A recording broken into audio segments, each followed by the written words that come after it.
Hi, Rob. Can you hear me?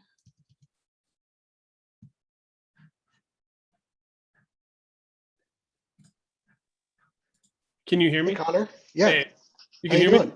Great. Yeah. I'm doing How- well. How are you? Good. Thanks. Good. thanks. I'm all right. Are you in the DC area now? I'm actually in England. Okay, I was wondering if you were able to go through with the visiting. Yeah, I came about a month ago. I was Okay. originally going to be here the whole academic year, but Yeah. obviously that didn't pan out in the fall. And then I was going to come in January, and literally the day they announced the lockdown in Yeah. January, that I was packing. I was supposed to fly to London that night. Oh my goodness. So yeah, that was so I postponed, and I just came about a month ago, and then we had to quarantine for a little bit when we got Yeah. here. So will you be there through the end of this term or into the summer? I'm hoping to stay through the end of the summer. I mean, it's Yeah. one more term of the academic year, and then I'll get a little bit of real sabbatical time in the summer. So Right. Very good. yeah, Very good. yeah, It's excellent. yeah. How are things out there? So far, I mean, it's a weird year. It's a weird year Yeah, to for up and sure. move from Toronto Yeah. here. So So it's did you move in the middle of the pandemic?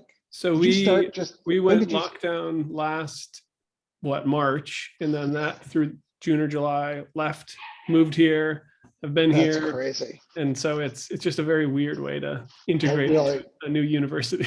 Yeah, I can only imagine. Yeah. So what's the status this semester? Are you teaching in person? Or are you still? No, I did a new course on sex, drugs, and sovereignty, American federalism, which is a lot Cool. of APD. Yeah. Yeah. And that's all online, and I think it's actually Uh-huh. it's for the best. My wife also teaches here in the history department, and Uh-huh. she was in person last term, Uh-huh. and it was just a mess. It was Yeah, very, very difficult to make anything work. Yeah. Yeah, I mean, I know both. So we have twins who are freshmen in college, and they both go to small liberal arts colleges in sort of out of the way remote places. So they've And I been able think to. it's much easier to manage it in places like that. Yeah, yeah. I remember some of the early research on this, that there can be some of the most susceptible, but also they can also be the most successful at, because Yeah. they can effectively cut themselves off Right. from everything No, else. that's exactly right. And I mean, our daughter goes to Colby, which has been, they've been sort of the poster child for Yep. success, because they must have spent a shit ton of money. Oh, just a ton. Yeah. Because they test everyone like. Just give me 1 second.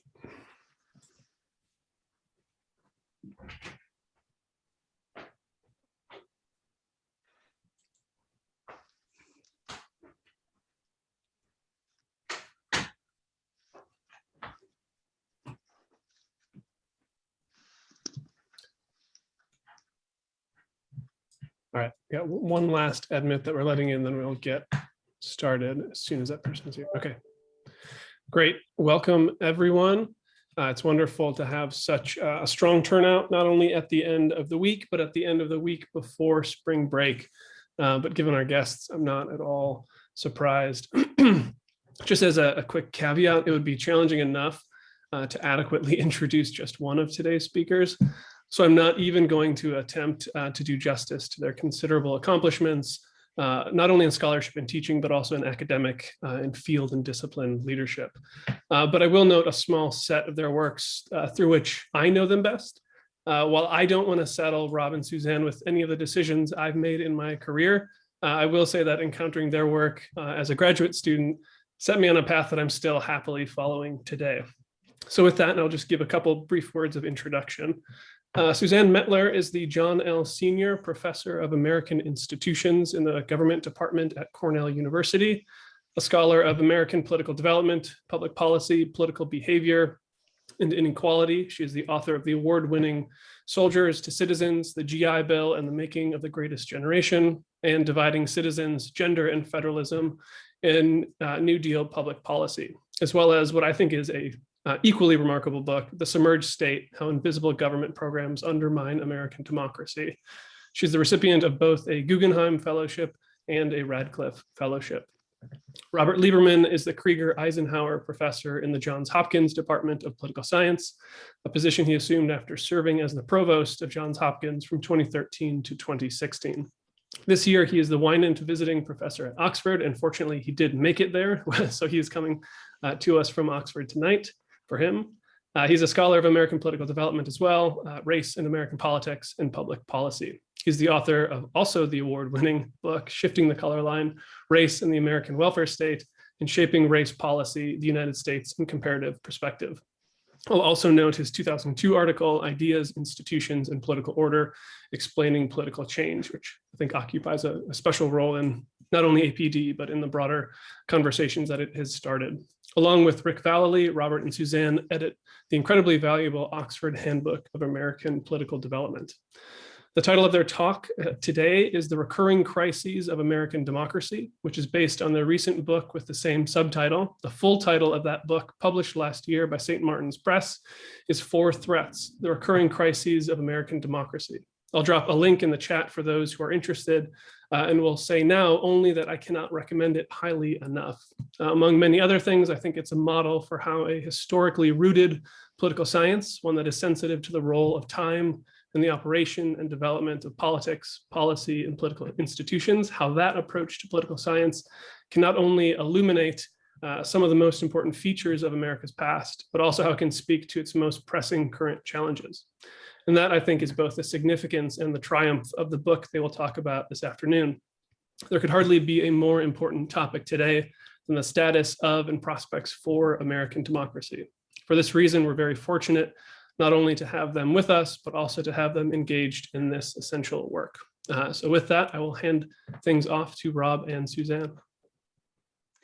Okay, thank you. Well, that was an absolutely lovely introduction. Thank you, Connor. And if we can take any credit for inspiring you, I'm deeply honored. And thank you all for showing up today. It's not appropriate to say coming out. I suppose it's staying in, as you could be starting spring break. And of course, many of you might be thinking, well, if I had somewhere better I could go, I might not be here. But in any case, we're delighted to have you all with us this afternoon. So if we think back to January 6th of this year, we were watching in horror as hundreds of Trump supporters stormed the US Capitol, trying to interfere with the final step in certifying the results of the 2020 presidential election. And they desecrated this sanctuary of American democracy with Confederate flags and Nazi symbols, and by trying to overturn the will of the voters with brute force. Several people died, many police officers were badly wounded, and it could have been much worse. And most shocking of all, the insurrection was incited by the president himself, who had spent the previous months denying his loss in the presidential election, despite all evidence to the contrary. To their credit, members of Congress did reconvene that evening, and they ultimately confirmed the election results. But 139 members of the House Republican caucus, the majority, plus several senators, refused to recognize the election results. Rob and I sent our book, Four Threats, off to press just about a year ago, last spring. And over the next half year leading up to the election and in the months that followed it, damage to American democracy escalated. So many events that occurred in 2020 and then early in 2021 reminded us of occurrences in the American past that we had written about in the book at other times earlier in American history when democracy was also in danger. The January 6th insurrection took us back to the late 19th century. In the decades following the Civil War, democracy, for those who had rights to participate, was quite vibrant. It included African-American men in the South who had gained voting rights and were participating at high rates in elections and running for office primarily as Republicans. Also, the People's Party emerged in 1892 out of the agrarian populist movement, and it too began to run candidates quite successfully. But at that very juncture, democracy was thrown into crisis. I want to zoom into North Carolina in the 1890s. There, Republicans and populists noticed that if they would join forces and run candidates on what they called a fusion ballot, they stood a chance of beating Democrats. And at the time in the South, the Democrats was the party run by white elites. So that's what they did. In 1896, the fusionists managed to elect Republicans as governor and to the majority of the state seats in the US House of Representatives and to the North Carolina State Assembly. Democrats' worst fears had come to pass, and they plotted their way back to power. In 1898, they staged a coup d'etat in the city of Wilmington. It was the state's largest urban area, and it was a success story. African Americans had been moving into the middle class. 3 members of the Board of Aldermen were Black, and also were numerous public sector employees. The Daily Record was a Black-owned newspaper, and as a daily, it was the only one of its kind in the nation. So democracy seemed to be on the rise. But on the morning of November 10th, nearly 2,000 white men who belonged to paramilitary groups gathered at the city armory. They marched to the offices of the Daily Record, set the building on fire, and watched it burn. They then advanced through Black neighborhoods, and as the day wore on, they murdered hundreds of residents. They dragged prominent people from their homes and took them to the train station and made them leave town. Before the day was out, the coup leaders, at gunpoint, forced the resignations of the mayor and the aldermen and installed their own in their place. On January 6, 2021, the similarities were all too striking. Just like in 1898, there were white supremacists who were once again the most visible in the insurrection. Also, in both instances, it was political party leaders who incited the violence and spread misinformation. And what occurred in both events was that these party leaders were unwilling to abide by the most fundamental principle of democracy, that when elections are held, someone will lose. And when you or your party loses, you have to accept the outcome and stand down, concede, and communicate to your supporters that they must do the same. Adam Jaworski calls this the fundamental definition of democracy. It's a system in which parties lose elections. So if you lose that, you've really lost democracy.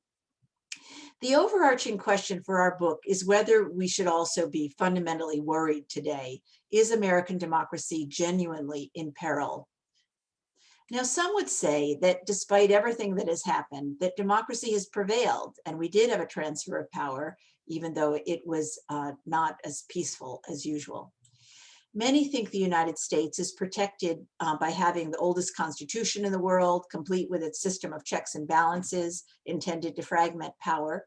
The United States is wealthy, which is a factor that makes the loss of democracy unlikely. In addition, while the nation in the 1790s included institutions that repudiated democracy, most of all slavery, and it did not become a full democracy, we would argue, until the 1960s and 1970s, still it's fair to say that democracy has progressed over time, becoming more robust and inclusive. On the other hand, American democracy can be considered to be at risk of deteriorating or backsliding.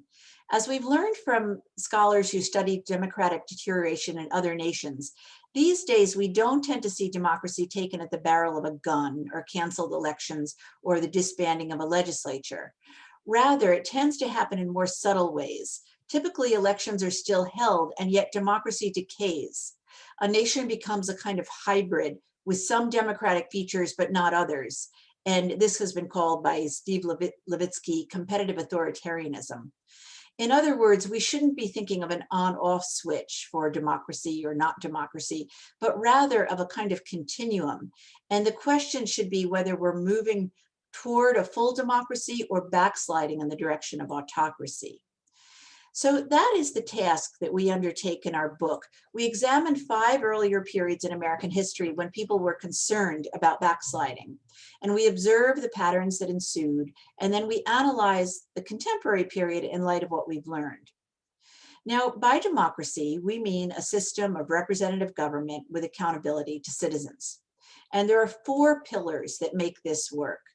First of all, free and fair elections and acknowledging the outcome of those elections, the rule of law, the legitimacy of the political opposition, and the integrity of rights, by which we mean civil liberties and civil rights and voting rights.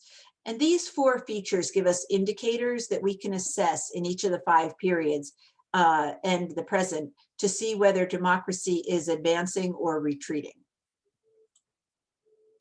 Now, we've learned from scholars who study democracy around the world that there are 4 key threats that make democracy vulnerable. The first is political polarization. Democracy generally works well when there are multiple groups and identities in a society and people have overlapping and cross-cutting affiliations. So you associate with people who have different views than you do, whether it's in your place of work or place of worship or in civic organizations, etc. What's problematic is when these differences increasingly align and sort themselves out so that society and politics feels like 2 camps. And then it can start to feel like us versus them. In that case, politics ceases to be a process involving negotiation and accommodation. Rather, it becomes like mortal combat, and fellow citizens start to seem like enemies. The second threat that has been harmful to democracies around the world is conflict over the boundaries of political community. So democracy works well when people agree on who is a member and what their status is. If there's some unresolved formative rift in the nation's founding over who is included, that can reemerge as a source of trouble again and again, whether it's over race or ethnicity, gender, etc. In the periods that we examine, battles over race take center stage, especially concerning those most overtly excluded in the nation's founding, African Americans. The third threat is high and rising economic inequality. Places where inequality is high and growing are more likely to suffer democratic deterioration. Now, why is that? When we started learning about this, I assumed this meant that the 99% would rise up against the 1%. But that's not right. Actually, to the contrary, it's because the affluent become worried that the masses will impose redistributive policies and higher taxes if they take power. So to protect their interests, they seek to solidify their power and are willing to support repressive measures to do so if that's what it takes. And the final threat to democracy is executive aggrandizement. By this, we mean the enlargement and concentration of the powers of the nation's top leader, in the case of the United States, the president, and the demise of checks and balances that can make a nation more prone to tyranny. So all 4 of these threats have waxed and waned throughout American history, each one with its own pattern. They've combined in different ways at different times. But what we've learned, looking at the historical record, is that American democracy has often been fragile. It's actually been in crisis again and again. The 20th century, and particularly the past 50 years of it, until recent years, was a calm and peaceful time by comparison to earlier periods in American history. So listen for a moment to this description of one period. Political polarization had been growing for years. Each action by one camp provoked an even greater counter-reaction from their opponents. Then the president signed into law provisions that made it more difficult for immigrants to attain citizenship and permitted the United States to deport immigrants who were deemed to be dangerous or from hostile nations. In addition, the president signed a law that would allow for the prosecution of journalists who openly criticized his administration. Both of these were efforts to weaken the political opposition. The year was not 2017, 2018, 2019, or 2020. Rather, it was 1798. And President John Adams had just signed the Alien and Sedition Acts. Adams' emergent party, the Federalists, defended the acts as essential for national security. Or as one congressman put it, there was no need to, quote, invite hordes of wild Irishmen, nor the turbulent and disorderly of all the world to come here with a basic view to distract our tranquility, end quote. Indeed, no sooner was the ink dry on the US Constitution than Americans became deeply polarized, and public officials themselves led the way, among them leaders who just years earlier had spoken of the mischiefs of faction. The Washington administration already had a media outlet, the Gazette of the United States, which was established to promote favorable views about it. Thomas Jefferson created a competing newspaper, the National Gazette, to give voice to the emerging opposition, the Republicans. A war of words commenced, and James Madison and Jefferson wrote anonymously for the Republican newspaper, lambasting the Federalists, and Treasury Secretary Alexander Hamilton penned vitriolic responses, also anonymously, defending the Federalists. Ordinary Americans, too, took sides. Federalists and Republicans often resided in different neighborhoods, they attended different churches, and as hostilities grew, they each took on their own ways of demonstrating their patriotism, and they burned public figures in effigy. So polarization grew very quickly in the 1790s. Political leaders had not yet developed the concept of a legitimate political opposition, that groups could take different approaches to governing and compete with each other routinely through the political process. So their conflicts took on the proportions of mortal combat because they viewed the very existence of the nation as being at stake. Many Americans watching the growing division worried that self-government might not survive the decade. They feared that monarchy might reassert itself, aristocracy replace representative government, or that some states might secede from the Union and cause its demise. The point is that early American democracy was fragile. And in that era, it was due to just one threat acting alone, polarization. So I could go on about many of the crises of the 1790s, but I want to move ahead back to the period that I was talking about at the beginning, and that is the 1890s. A few months after the Wilmington coup that I described, the North Carolina Democratic Party leaders took measures statewide to make their power permanent. They scaled back voting rights by establishing poll taxes and literacy tests. As one Democrat, a state senator, put it, he favored, quote, a good, square, honest law that will always give us a good Democratic majority, end quote. What happened in North Carolina brought out into the open a major transformation that was occurring more quietly all over the South, as white elites shut down the political opposition. The federal government, including Republican presidents, permitted this. In 1898, President McKinley heard the pleas of African Americans in Wilmington asking for help, but he failed to intervene. As disenfranchisement happened in state after state, President Theodore Roosevelt simply watched. Then President Taft went so far as to praise the restrictive rules for excluding what he called, quote, an ignorant, irresponsible element, end quote, from the electorate. By the end of the 1890s, all four pillars of democracy had suffered harm. The main result was the disenfranchisement of millions of Black men and some poor whites. And once Blacks lost political power, their civil liberties and civil rights were taken away as well. Jim Crow was then established, and it lasted 60 years.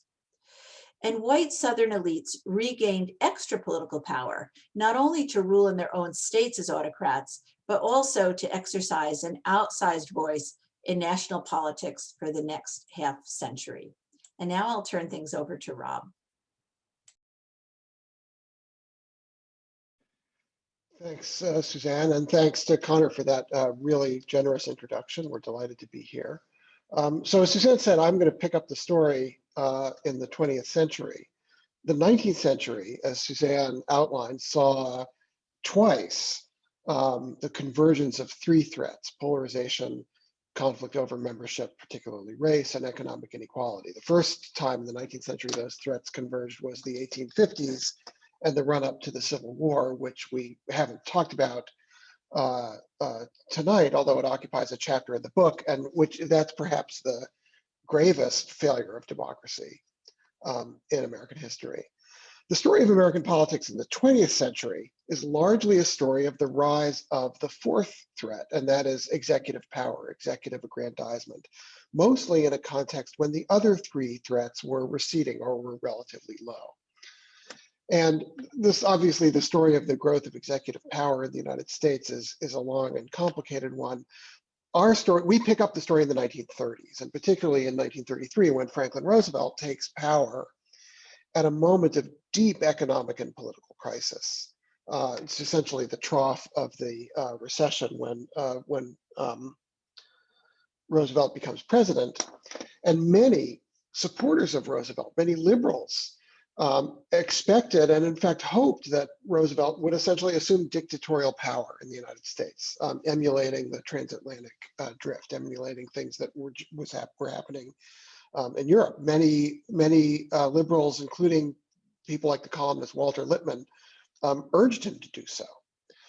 Roosevelt, as we know in the end, didn't assume what we would consider dictatorial power, but he did leave the presidency 12 years later, much more powerful than when he found it, for a number of reasons, but mostly not because he seized power in a sort of dictatorial power grab, but because Congress gave it to him. A lot of this is well known, and I won't belabor it here. Policy authority, the direct policy authority of the president grew. The administrative state, the bureaucracy expanded, which gave the president more sort of managerial power over the activities of the federal government as Congress delegated more authority to the executive branch. The White House staff and the White House establishment began to grow, which gave the president more operational control over what happened in the government. Less well known, and then of course court packing. The president attempted to pack the court in 1937. That failed, but that was understood as an executive power grab or an attempt at an executive power grab to upset the sort of nicely calibrated separation of powers. Less well known is that in 1940, Franklin Roosevelt signed a secret memorandum that was actually authored by J. Edgar Hoover. J. Edgar Hoover crops up constantly in the stories that we tell. So in 1940, Roosevelt signed a secret memo authorizing the Justice Department and hence the FBI to engage in illegal wiretapping in response to Roosevelt's fears of mostly Nazi and to a lesser extent communist subversion in the United States. The order was targeted primarily at foreign nationals, but also authorized surveillance of US citizens. And this order gave US intelligence services a fair bit of leeway at the president's direction with a memorandum with the president's signature on it. Gave the federal government and gave the American intelligence services a fair bit of leeway to engage in all kinds of hanky-panky. The bottom line for the 1930s is that democracy persisted. It didn't really devolve into what we might call authoritarianism. But there are a couple of very significant things to say about the growth of executive power in the 1930s. Democracy was saved without challenging the systemic and foundational racial inequality that underlay American politics, especially given the rise of Jim Crow segregation that began to grow really in the 1890s, as Suzanne just described. And the 1930s also, and the New Deal and World War II period also saw the creation of a new set of tools of executive power that only grew after the war with the establishment and expansion of the national security state, the increasing focus on domestic surveillance, so that executive power evolved into a portfolio of tools that were deemed necessary to meet the exigencies of the Depression and the war and the Cold War, but were also available for political interference by an ambitious and less scrupulous president, which is precisely what happened in the next episode that we narrate in the book, which is the 1970s. In the hands of Richard Nixon, these executive tools were, in a sense, weaponized. And we tell the story of Watergate. And just as Suzanne could go on for great length about the 1890s, I could go on at great length about Watergate. So happy to do that in the Q&A. But in brief, Watergate was really just the sort of small tip of an executive weaponization iceberg, in which Nixon and his henchmen systematically sought to use the power of the executive apparatus to target the president's political enemies. A lot more to say about that, which I'll refrain from. But ultimately, what's interesting about Watergate and important about Watergate is that Nixon was brought down. He didn't get away with it. He was brought down. How? by a bipartisan coalition in Congress. Enough Republicans eventually supported his removal that he resigned before they could remove him. And also by the what you might call the constitutionally faithful behavior of other actors in the system, the Department of Justice, even Nixon's Department of Justice, judges, the press, played roles that sort of protected the integrity of the democratic system. The bottom line here is that here we had essentially only one of the four threats really operative: executive aggrandizement. And that was, as in the 1790s, enough to destabilize democracy. But democracy, again, persisted. What we draw out of these historical episodes, and we've really touched on them only briefly here, happy to go into them in some more detail in the Q&A. What these episodes reveal is that American democracy has time and again been more fragile than we might think. The United States has undergone numerous crises when democracy, or when progress toward a more complete and more robust democracy, has risked severe deterioration. As Suzanne said, for those of us who grew up in the second half of the 20th century, this bears repeating, because we need to recognize that we came of age in a period that wasn't that there was no political conflict or no turbulence in the second half of the 20th century, far from it. But in terms of what we would regard as the stability of American democracy, I think it's fair to say that it was an unusually stable period. But what the history reveals is that over and again, the country's risked instability, violence, and the diminution of rights, and in short, the possibility of democratic backsliding. The four threats, as Suzanne indicated, have waxed and waned and sort of combined and recombined throughout history in different ways. What's sobering is that we face today a particularly dangerous convergence. For the first time ever in American history, all four threats have converged at once. And I think we think that this means that democracy is genuinely at risk in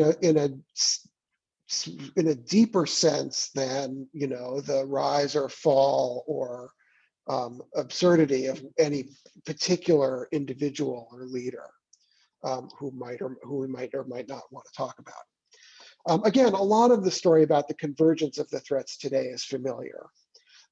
Polarization is rising. I hardly need to talk about that. It's at an extremely high level in almost any way that you can measure it, in terms of the ideological gap between the parties, in terms of what we might call the teamsmanship, the sense in which the parties are really competing teams whose overriding goal is to beat the other team rather than to pursue any particular policy goal that might lead to some kind of compromise or accommodation. Polarization in terms of social sorting and social conflict, social groupings, in which we find ourselves in partisan groupings that don't overlap, so that the people that you live with and work with and go to school with and go to church with and so on are the same people who share your political orientation.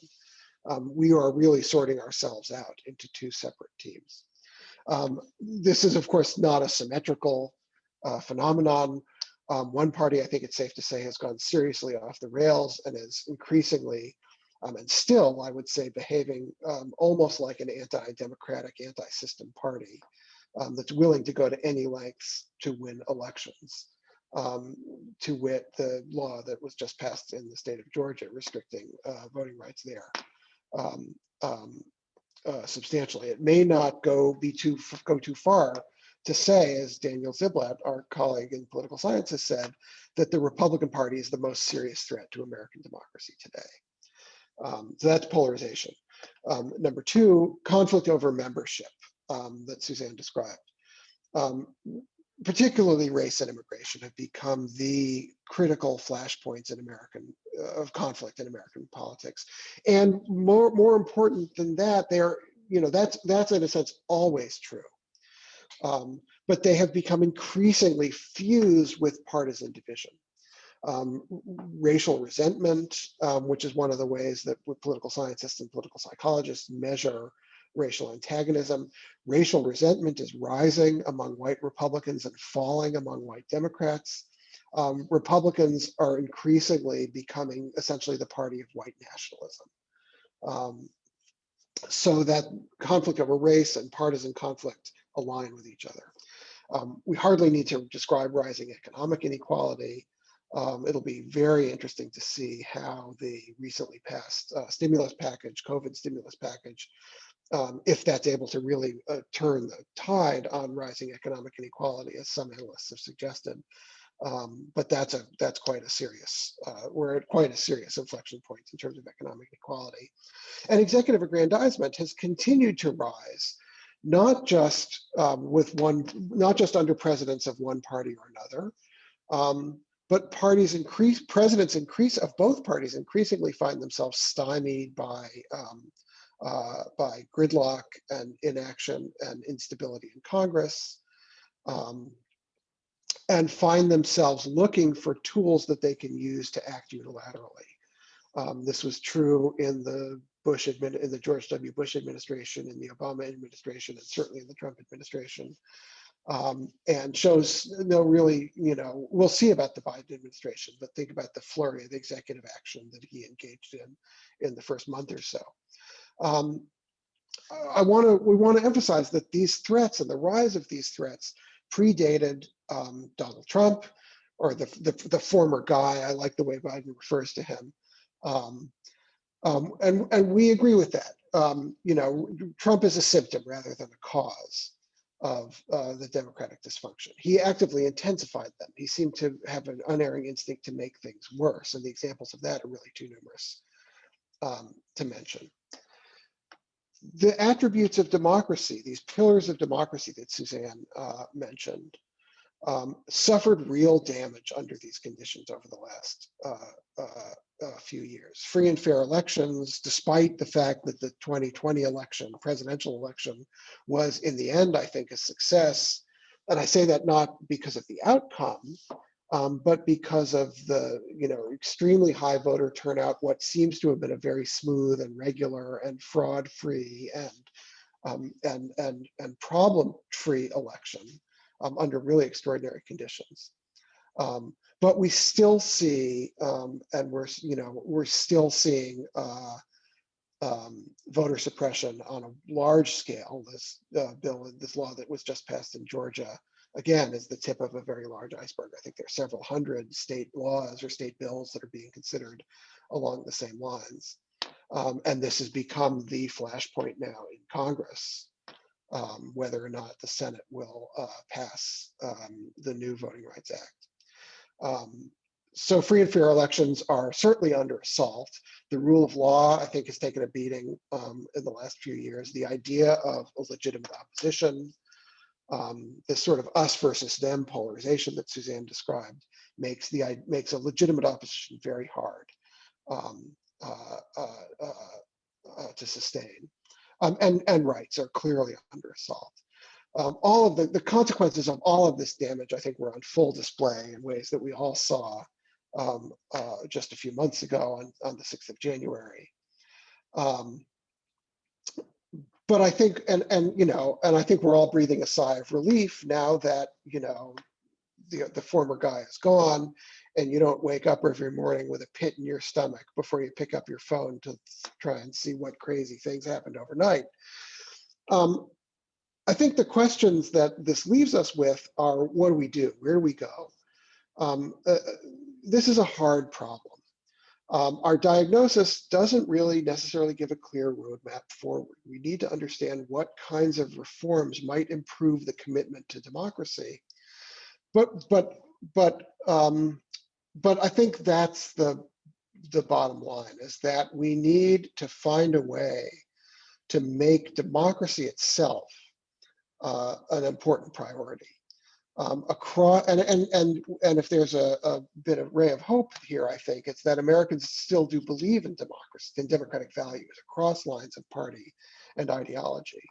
The question that we have to face is how to make preserving and restoring democracy a top political priority. Abraham Lincoln, in a number of his most famous speeches, talked about American democracy as unfinished work. And I think that's an important way to think about it. It's important to recall today Lincoln's call to Americans to keep finishing the work. And with that, we will stop, and looking forward to questions and discussion.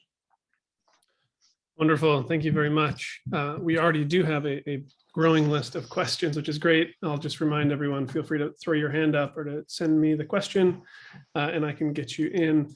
To get things rolling, though, I'll just throw something out there that I think draws out something that you were saying, but also there's maybe some internal tension in the comments that especially came from Rob at the end, that there seems to be a commitment to democracy, but it just so happens that maybe one side of the aisle is less committed to democracy. So the question is, does one have to be a partisan to see the four threats you identify as threats? And it seems to me that in different ways, I think everyone, political partisans would say, well, polarization is fine because my side is right, right? Like there's the kind of the self-righteousness there. But on executive aggrandizement, there's a whole argument, a whole constitutional analysis supported by I think, constitutional conservatives, that the unitary executive, that executive aggrandizement is the right way of understanding the Constitution. Certainly over things like conflict over who belongs, that it's a position on border security. And I think we could go through the other ones. Economic inequality, is it even identified as a problem?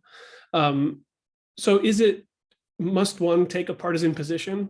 Is it the case that these are four fault lines between the parties as currently constituted?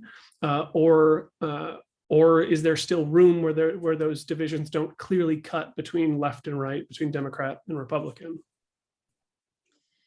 Maybe I'll start out on this and then Rob, fill in as you like.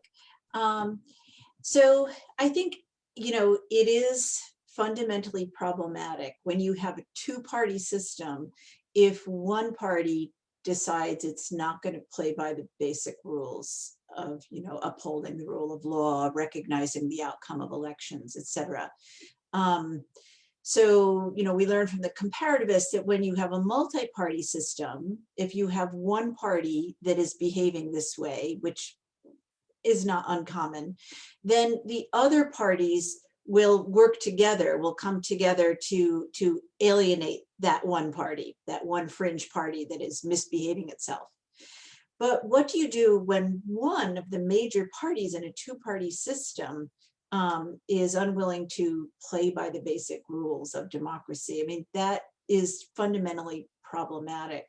Now, it is true, if you think of the threats in terms of how they relate to partisanship, that both conflict over who belongs and economic inequality these days, there is a partisan divide over those. It's not neat and crisp in every dimension, but where the Democrats are more on the side of, expanding equality and making equality more robust in that conflict over who belongs, and Republicans are trying to maintain existing hierarchies or reinstate existing hierarchies, social hierarchies, to varying extents. And there's a scholar of comparative politics, Dan Slater, who says that, this is a fundamental kind of conflict that you get in democracies. And when you have it, they tend to proceed over years and years and engaged in what he calls democratic careening, because it's an inherent conflict. And so that is what we're facing today.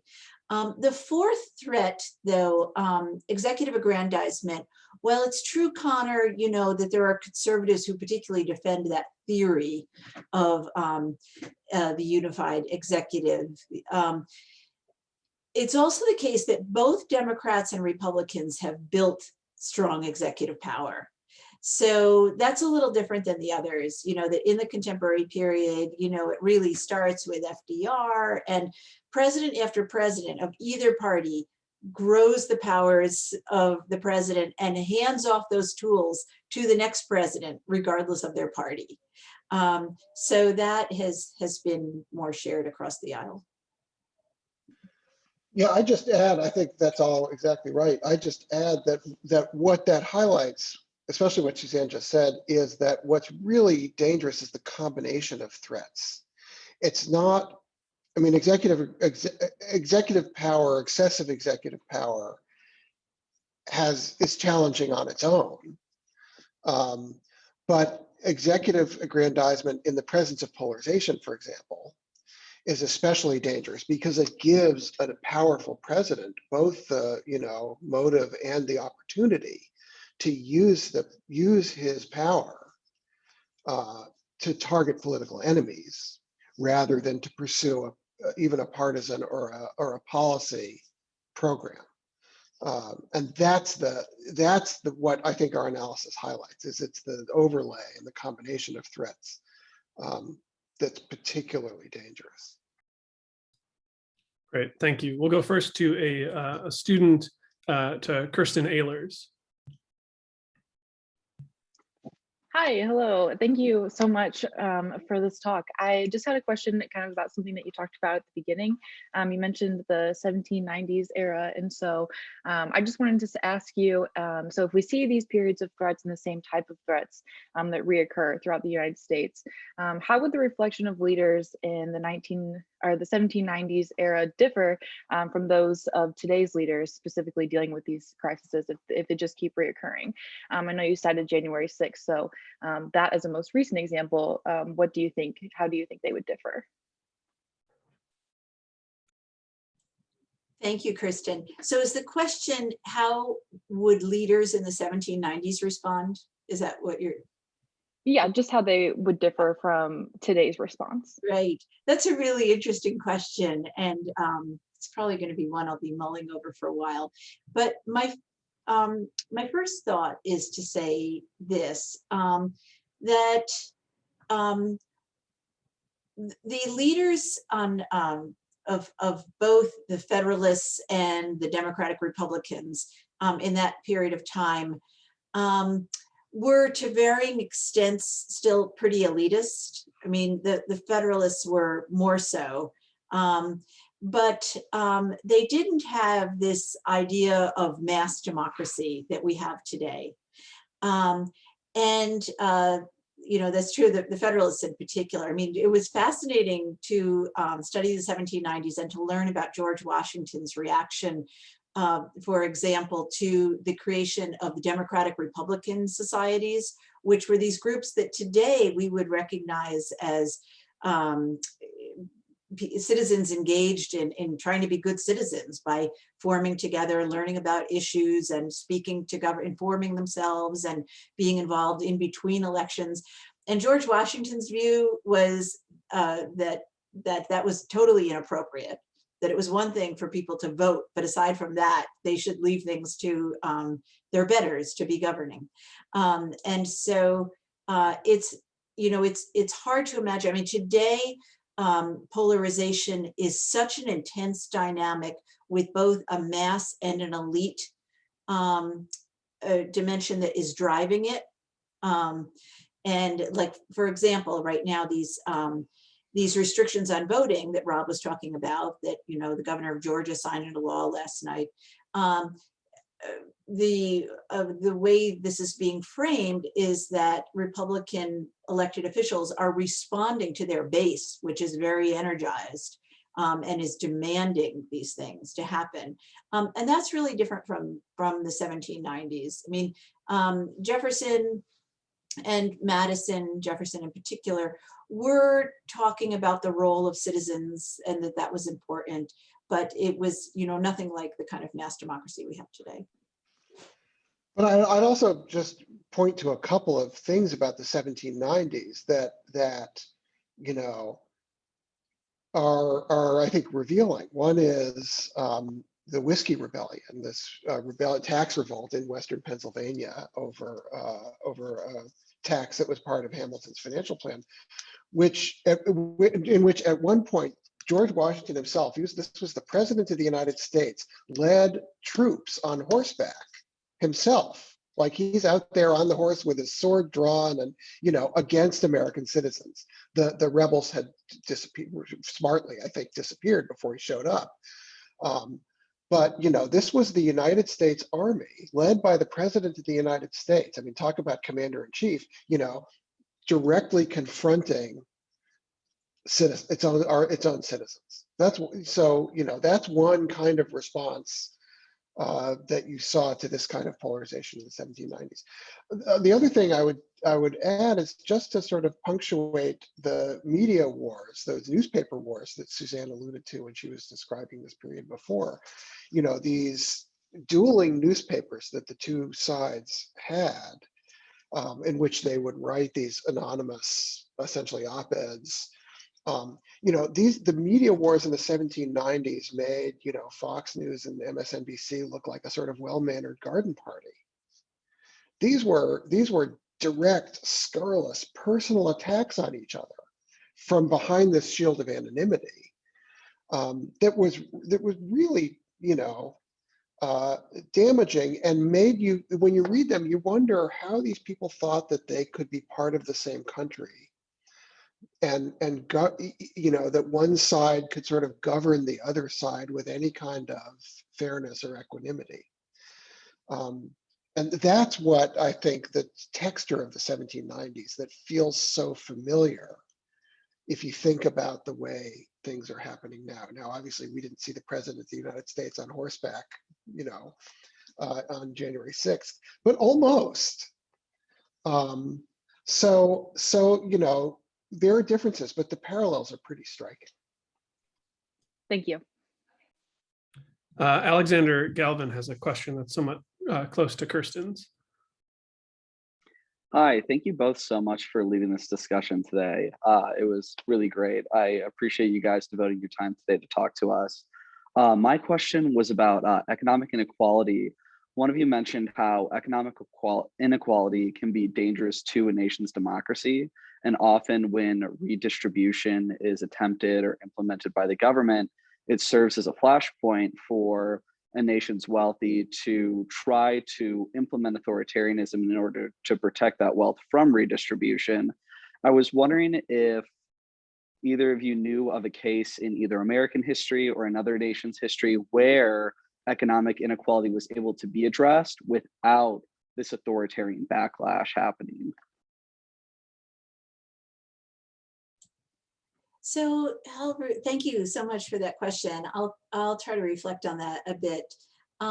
So, the United States, like when economic historians look at this whole question of inequality across time, like for example, Thomas Piketty, when he studies the United States, he says that early on, with the vast exception of slavery, Americans, like if you look at Americans in the Northeast, they're less unequal than Europeans at that time. And that remains the case as you get into the middle of the 19th century. Inequality is rising, but it's really once we get to the late 19th century that it's become very high. And so here we are in the Gilded Age. And so, that would be the other example we have to go on. And it's not coincidental that the 1890s, what I was describing that was happening in the South in the 1890s was a time when elites were trying to hold on to their power. We don't often think of those elites in the South who were mostly agricultural and business people, et cetera, in the same way we would the robber barons of that time in the North. And it's really because the parties at that point, the elites at that time were separated into two different parties. So things played out differently. And in fact, industrial workers in the North ended up deciding to stick with the party that their employers were in, the Republican Party. They, the populists tried to woo them into their party, and pretty unsuccessfully. And so then, when does that high inequality diminish? Well, it diminishes in part once we get to, the crash in 1929. So that takes away a lot of wealth from the wealthy. And then we have the New Deal and all of these policies through the middle of the 20th century, which are very redistributive. And it's a time period when the rising tide is lifting all boats. And people who are in the bottom of the bottom income quintiles are seeing their incomes go up by even higher percentages than people at higher levels. But all of that happens quite peacefully at that point in time. And in part, the changes in the economy have done some of the hard work. Another way to think about that question, I mean, that's all right about the United States. Another way to think about that question is to think about the promise of social democracy in Europe in the 20th century and in Scandinavian countries that were able to create these coalitions, usually based on labor organization, strong labor unions, and social democratic parties that represented them, were able to create these coalitions to promote both democratization, expansion of voting rights, and to reduce income inequality through social policies. So that's sort of one of the alternative models to the way things played out in the United States that Suzanne just described. One of the things that's happened in the last 20 years, though, to those systems is that one of the characteristics of those countries was incredible ethnic and racial homogeneity. So they didn't have to think about the problem of how to mitigate income inequality across racial and ethnic divides, the way that's always been, the fundamental problem for the welfare state in the United States. And you've seen those, as those societies become increasingly ethnically diverse, with refugees coming in from the Middle East and elsewhere, those social democratic sort of bargains are becoming increasingly frayed.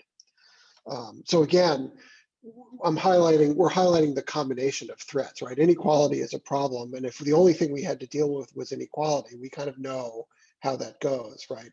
But inequality on top of racial conflicts creates a separate and very intractable, often, set of problems. Let's go keep on the student bus with Ariana Hyde. Hi, yeah, thank you guys both for the really interesting and very salient discussion today. My question is that it seems like one way past conflicts have been mitigated has been through compromise or like bipartisan efforts. However, many of these efforts have been at the expense of the rights of minority communities. What are possible ways to address these four threats, and especially political polarization, without repeating past concessions that harm or disenfranchise minority communities? That's a great question. And in fact, it's as if you read a paragraph of my talk that I cut for time. That is a recurring pattern.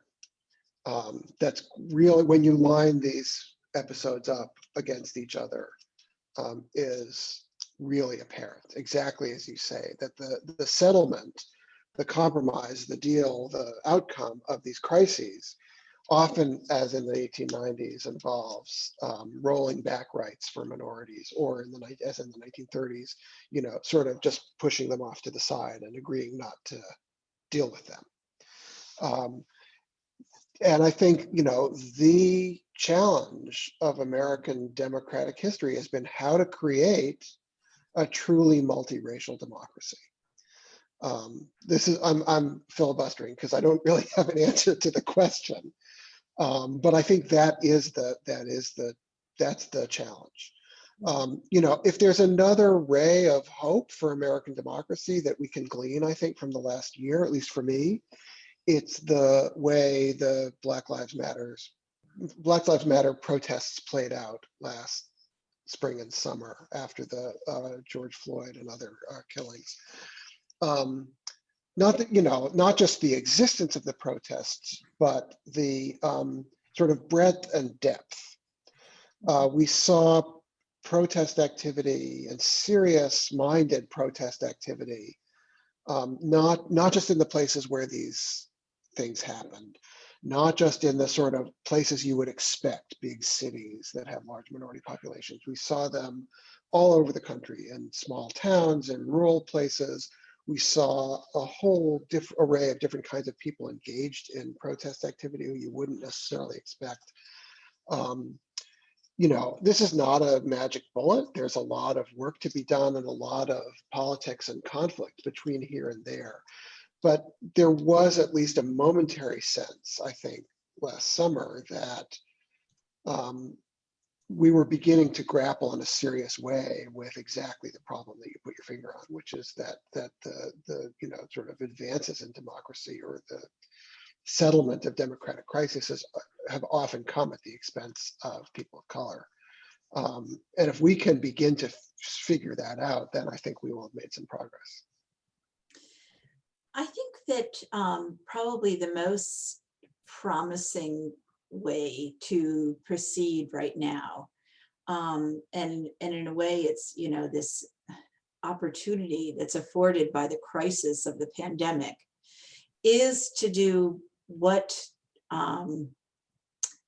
Biden has done, and actually, you know, what Congress and Trump were doing previously, of these big stimulus bills that Americans, you know, across party are really happy to be getting this new government spending, that particularly this new bill can help to reduce inequality. So, you know, there's a lot in this new stimulus bill that Biden signed into law that should help to reduce inequality for Americans generally. And to the extent that that happens, I mean, for one thing, it had broad bipartisan support among citizens. And then to the extent that it is successful and can help reduce inequality for people across racial lines and income groups, that can, I think, help to mitigate some of these divisions. And it might be, you know, the most promising way forward for us right now. Thank you. Great. I'll just throw in another, I think relevant to what Suzanne was just saying, a question about some of the causes here. If the solution can come from either, you know, the president or Congress in a context of executive aggrandizement, it would seem like it has to certainly come from the president, that might be a necessary condition. But the question from Morgan was, to what extent is executive aggrandizement a symptom of legislative passivity? That where does that threat come from? Yeah, I could chime in here. I think there is a real dynamic between the two. And, you know, when we look back at the growth of executive aggrandizement in the middle of the 20th century, it was often that Congress was ceding its power to the president. My mentor, Theodore Lowy, called that legicide of Congress really, you know, cutting itself off at the knees by giving the executive more power.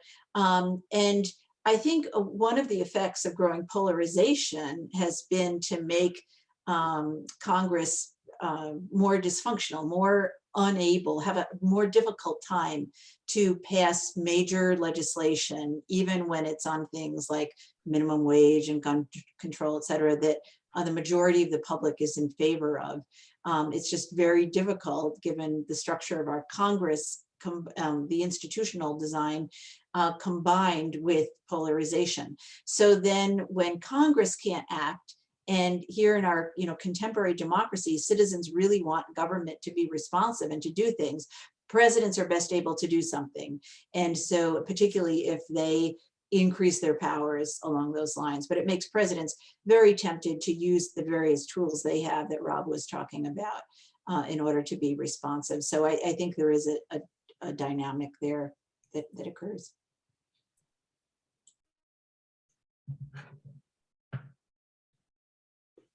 Okay, we'll go now to, we still have a lot of questions. We'll go first to Reeve Houston and then over to Jake Hasselzwert. Hi, really enjoyed your paper and got to read your book now. So thank you. It seems to me that in all the 4 moments of crisis that you mentioned, that these are also moments of tremendous flux, or coming at the end of moments of tremendous flux, in how politics was practiced and defined, what the boundaries of legitimate struggles over what the boundaries of legitimate politics was. And in particular, in most of these cases, they're coming at the end of periods or in the middle of periods where people who had not been active participants in public life had been, from the Democratic Republican societies to civil rights, Black Power, anti-war movement, all that stuff. And I'm just wondering, first of all, do you agree with that? And second of all, if you do you think that the sort of indeterminacy or struggles over, what constitutes a legitimate politics may change your framework a little bit, may have either fed the conflict or added dimensions to the conflict that the 4 other factors you mentioned did not? Thanks. That's a really interesting way of thinking about it that I hadn't quite considered that before. So I'm going to have to spend some time after we get off wrapping my mind around that. But so thanks for that. No, but I think that's right. I mean, I think there's something to that. I mean, these are all moments. I mean, they're not moments of crisis by accident, right? They're driven by, I think, these threats or combinations of these threats that we've identified. I mean, but I think there's something to what you say, and that the consequence of these confluences of threats or these moments of threat was, and here I'm just speculating, but political actors sort of groping for a way forward in the midst of what become these eras of tremendous uncertainty or flux, I think is the word you used, which is a good one, about, how are we supposed to do this? Yeah. What we can't really just do what we've always done, because all of a sudden something about the system is changing. I think that's probably right. I mean, that may be a good way of summarizing the argument. I think what's interesting, though, and what we tried to draw out is exactly that. How did leaders respond in these moments in ways that either, advanced or sadly more often sort of retarded the forward progress of building a democracy? So it's a really interesting way to think about it that I'm going to have to ponder a little bit more. Thanks. If I could just put a point on something that Reeve said that I think is picks up on some of the other questions too, is maybe it goes to a framing question. How apt is the crises of democracy framing? And this is a point that you've made previously. If the US has been a mass democracy for 6 decades or 7 decades, and it seems like it's a crisis of non-democracy really until the mid 20th century, and whether that changes how we look at the past. Well, I would say that, in each of these periods that we look at, and the fifth of which is the Civil War, we didn't talk about, but in each period, there is concern that there's going to be backsliding. So for whatever exists at that point in time. So, Rob and I don't think the United States was really a full democracy until the 1960s and 1970s, given the limitations on rights until that time. But still, we think it is worth thinking about in each period, whether what was developed at that point in time that were aspects of democracy, whether they were going to undergo damage and deterioration and backsliding. So that's kind of the exercise we're going through. And so, in the 1790s, it seems like the worst is going to happen and the nation is going to come apart at the seams, like going into the election of 1800, and ultimately they get through it. But then in the 1850s, it leads to the Civil War and, you know, secession, and then this bloody Civil War. In the 1890s, it leads to massive disenfranchisement in the last 60 years. So it's real democratic deterioration. It happens at the subnational level, not the national level. So, you know, we tend to not right away think of that as like major backsliding that happened, but indeed it was. And then it has implications at the national level as well. You know, it's really these 20th century periods of the 1930s and the 1970s where the crisis is either averted or handled more quickly and efficiently. And like after Watergate, it's very striking how both parties came together and did things to repair democracy in a bipartisan way, and, you know, created all sorts of reforms for the way forward. Yeah, I mean, I don't think it's an accident that a number of our periods sort of frame these convulsive eras of rising and falling democratization, right? The Civil War and the 1890s are sort of the beginning and the end of Reconstruction, which is the first great democratizing movement in American history, right?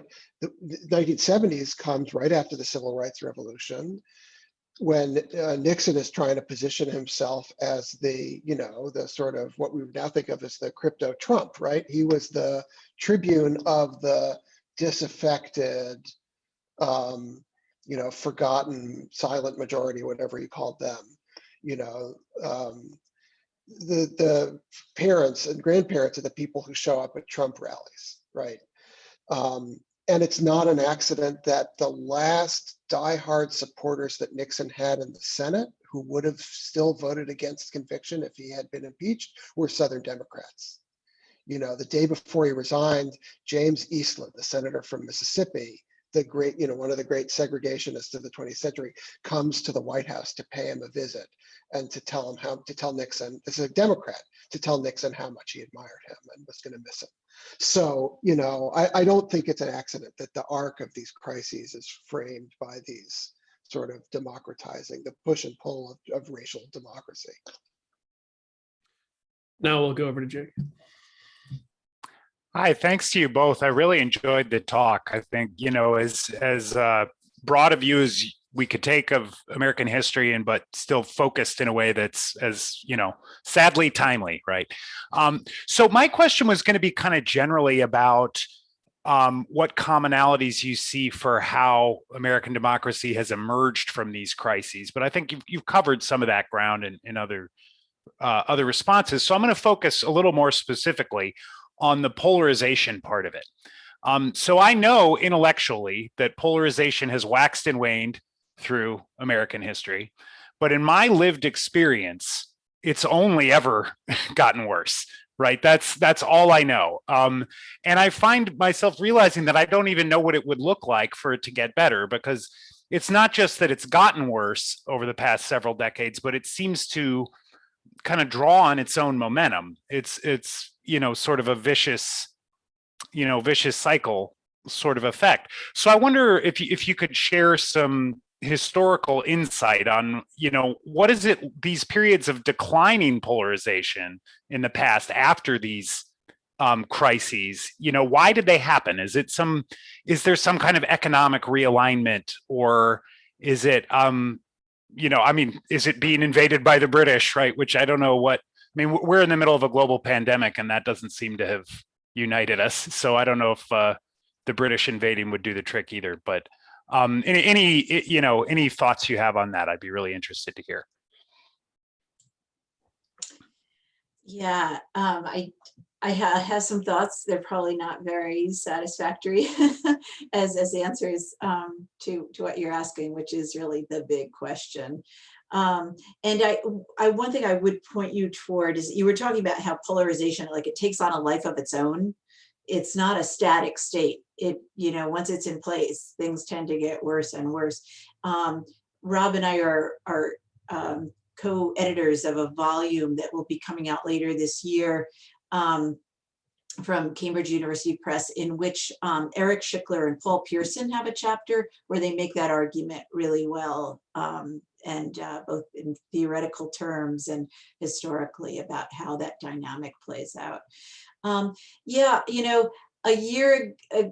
just over a year ago, if someone asked me this question, I would have said, well, if we had a national crisis, you know, that might bring people together. And then, you know, the pandemic hit and polarization seemed to just get worse as, you know, people divided along, you know, party lines about things like mask wearing. So it's really difficult to reverse things once they're in play. And I don't really have an answer. One thing that I tend to think about a lot is, I mean, I guess, you know, because I'm enough older than you, I kind of remember a United States that wasn't polarized. And you know, in my earlier work, I was studying, like Rob, we're both studying the New Deal, but then I wrote a book on the GI Bill and World War II veterans. And it's really striking to me how, for people of that generation, you know, 80% of men in the United States who were born in the 1920s served in the military in either the Korean War or World War II. And so, you know, those were experiences where you had Americans across all sorts of divisions were in this together. And there was, I think, a lot of bonding that made this kind of polarization seem, you know, really inconceivable. And so I think about that a lot, how we're so far from that now, of having some kind of a shared experience where we're all doing something on behalf of the nation. I think it's really smart for Biden in the speech that he gave recently to be talking about getting vaccinated and helping other people to get vaccinated as a form of civic duty, and really calling upon Americans to engage in civic duty. I think, you know, that could be helpful. Yeah, I mean, I think the period that we think of historically as the least polarized is really the middle of the 20th century, from, you know, the 1930s and 40s through the 70s and 80s. And it had the characteristics that we would think of as a low polarization era. You know, there was much more ideological spread within the parties. There were people in the middle ideologically. There were, you know, quote unquote liberal Democrats and quote unquote liberal Republicans and conservative Democrats. So compromise and accommodation among members of Congress, at least, was easier, because it was easier to find coalitions that could satisfy large numbers of people across party lines. Another way to look at that period, though, and this is sort of the darker side of historically of low polarization, is that was essentially a three-party era, right? There were Northern Democrats, there were Southern Democrats, and there were Republicans. And policymaking in Congress at that time was a matter of usually putting together a coalition of two of these groups against the other. And depending on what issue you were talking about, the coalitions would look different. And a large part of what made that era stable and amenable to that kind of compromise was the agreement, to go back to the point that Kirsten made earlier, was the agreement to sort of put race and civil rights off to the side. And so, you know, one of the attributes of that low polarization era was this sort of suppression of the impulse toward racial democracy. Civil rights revolution that began to change the dynamics of the parties and create this sort of, you know, locked horns, two-party polarized system that we see, or at least set us on the path toward that. It wasn't created all at once in the 1960s and 1970s, but it's since that era that we've been on the path toward this sort of polarized era that we're in today. Let's go to Jay Sexton. Thank you guys very much. This was fantastic stuff. Really good discussion. My question's kind of linked to what we were just talking about, I guess, and I'm wondering how the wider world and external forces fit into your assessment. I'm struck on the one hand how the discussion is really US centric. We're using American periodizations and American dates and so forth. But on the other hand, all four of your factors are part of broader kind of global trends, or at least Atlantic trends in the earlier period. And a few more just like basic points. One, surely any list of threats to democracy has got to put high up on the list rival forms of this political and economic organization. And the second point, the moments of crisis that you identify in US democracy, aren't these also moments of crisis and democracy outside of America's borders? I mean, the 1790s case is this reverberation of the French Revolution, isn't it? The 1860s, the Great Depression, obviously, and then today. And then the final sort of wrinkle to all this would be that even those crises that we think of as being domestic or internal in nature, are the product of external processes and forces. I mean, the American Civil War itself would never have happened unless slavery was part of this kind of Victorian global economy, and anti-slavery was also a global phenomenon. So I guess I'm just rambling, but the question is, it's a US story, but isn't it also a broader one? And does that change any of the conclusions or points that you'd want your listeners to draw? Well, I mean, I think, yeah, absolutely. What you say is true. And in fact, one of the things that set us off on this project was a lot of conversations that I'm sure we all had after the 2016 election. And Suzanne and I would talk to colleagues who study comparative politics, who study, democracies or the rise and fall of democracy elsewhere. And they'd say things to us like, yeah, democracies come and go. We've had a pretty good run in the United States. Or they'd start reeling off, oh yeah, this reminds me of what happened in, and then they'd reel off a list of, places that you do not want to emulate: Hungary, Venezuela, Turkey, So no, but more seriously, there's there are global forces driving these that we have not dealt with adequately in this book, and I think we've except to make the point that bears repeating, certainly for those of us who spend most of our time studying the United States, that what do you know? The United States is actually subject to the same global forces or the same kinds of things that affect other countries.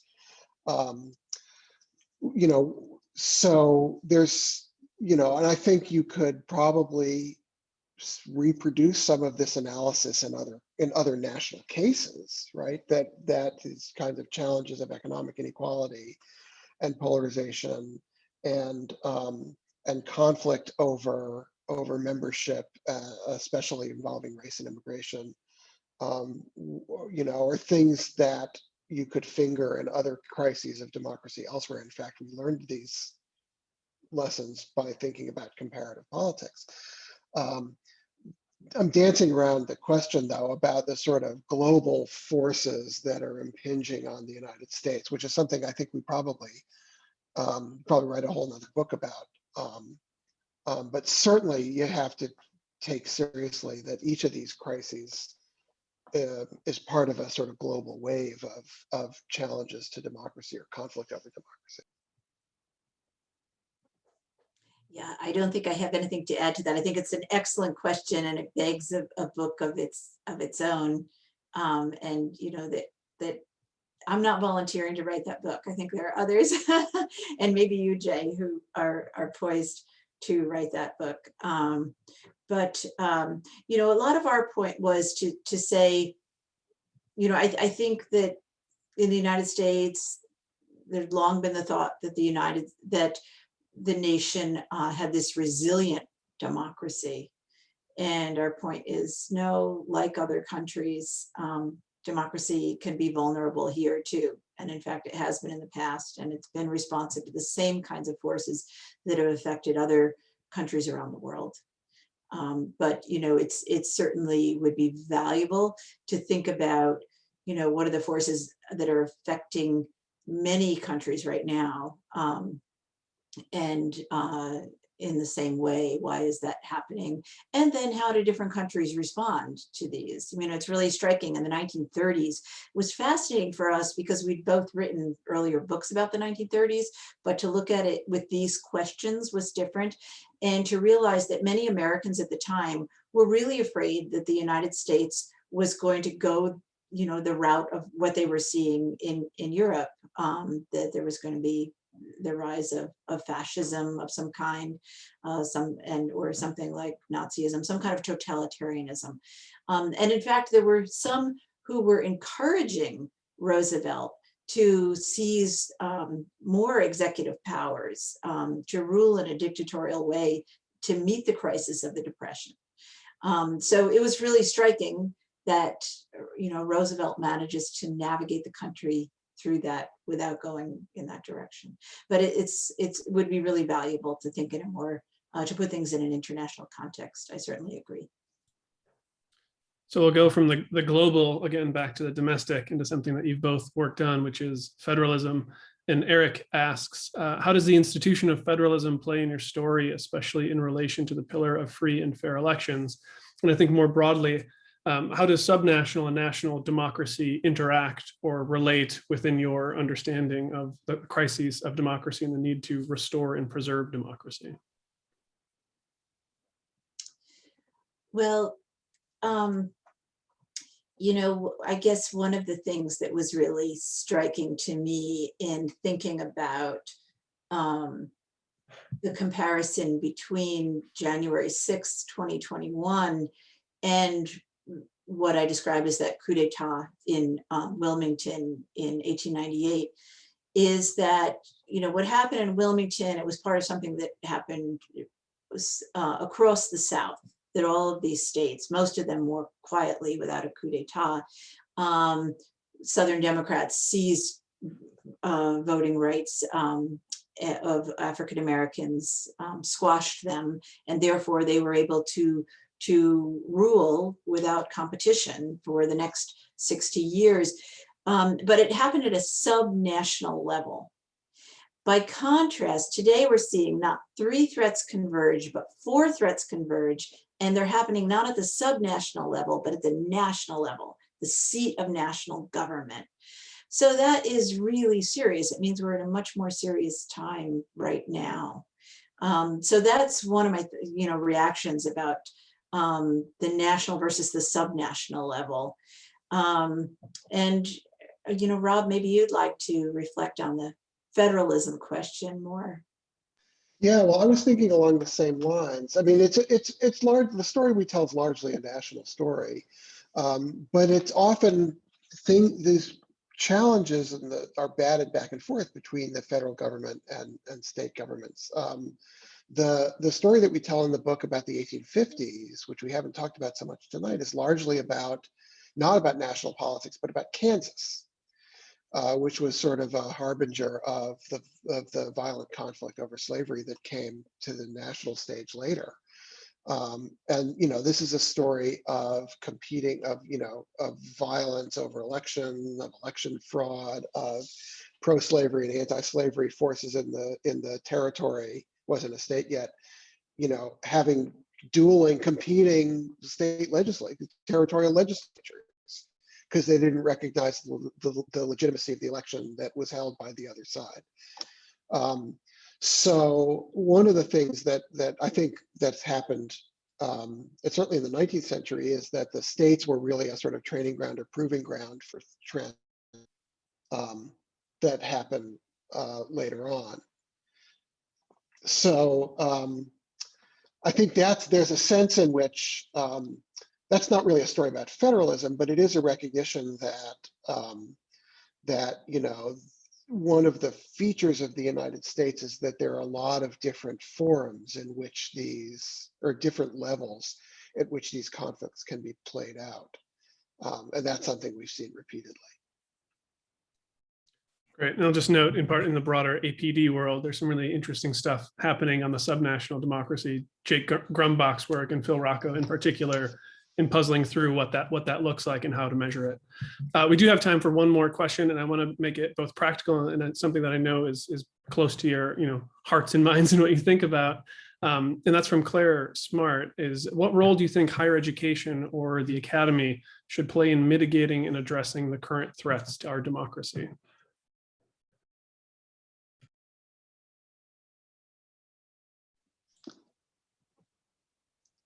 Well, Gonna go ahead, volley Suzanne. that. I was Yeah. gonna volley that to the former provost. Oh, okay. Yeah, right. I got nothing. No, I think, so another thing that Suzanne and I talk about a lot when we talk about the book is that we both for a number of years taught the Introduction to American Politics course at our respective universities, which, has gotten increasingly more difficult and sort of mind-bending to teach.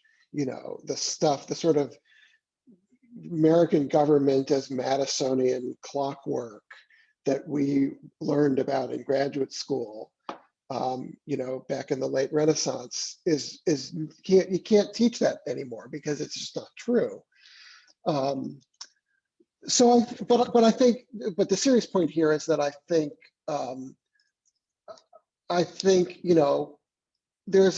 there's a civic education function that I think universities have to play, and especially those of us whose job it is to think and write and teach about these problems. The last few years has really, I think for both of us, changed the way we think about how to teach American politics to our students. What is it that we want them to understand about, not just how politics works, how the machinery works, but what are the attributes of citizenship and what are the qualities of mind that an educated person should bring to the public square and to civic action in a democracy. So I think that role of universities, in the classroom, in American politics classrooms that Suzanne and I, and I'm sure a number of us in the meeting teach, but also, in the way we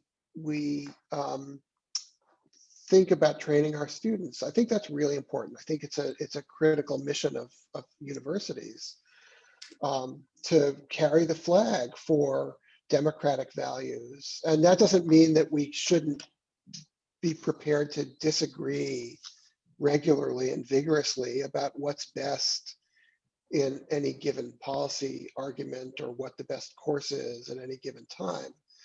But the idea that, that our job is to educate citizens, educate democratic citizens, I think is something that we shouldn't take lightly.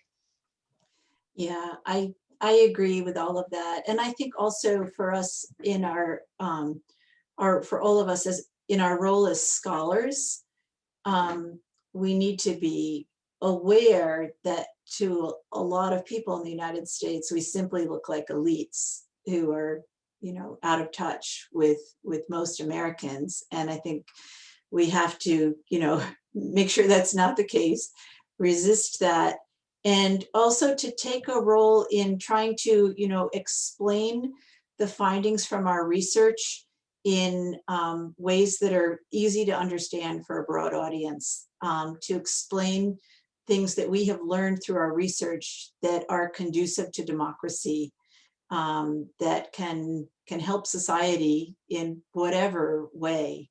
And so, an organization like the Scholar Strategy Network, I think, really has that goal. And I think it's, among political scientists, there's lots of efforts now for scholars to get engaged in that way, in a more public-facing sort of way. And I think it's really crucial to take that role seriously. Wonderful. One final thing I'll mention is also work that Rob and Suzanne themselves are doing with the American Democracy Collaborative, out of which this book that everyone should get came and developed, and also seeded much more new research that's coming out. We, believe it or not, have as many questions left in the queue as we have already asked, but it is already 5 and much later for Rob. So we're going to wrap it up here. Before we end, I do want to flag we have the next week off because of spring break, but we'll be back 2 Fridays from now with Kevin Duong from the University of Virginia for a talk on 2 views of universal suffrage, anti-colonial and neoliberal. But for now, please join me in thanking Rob and Suzanne for a wonderful talk and a great way to launch us into the break.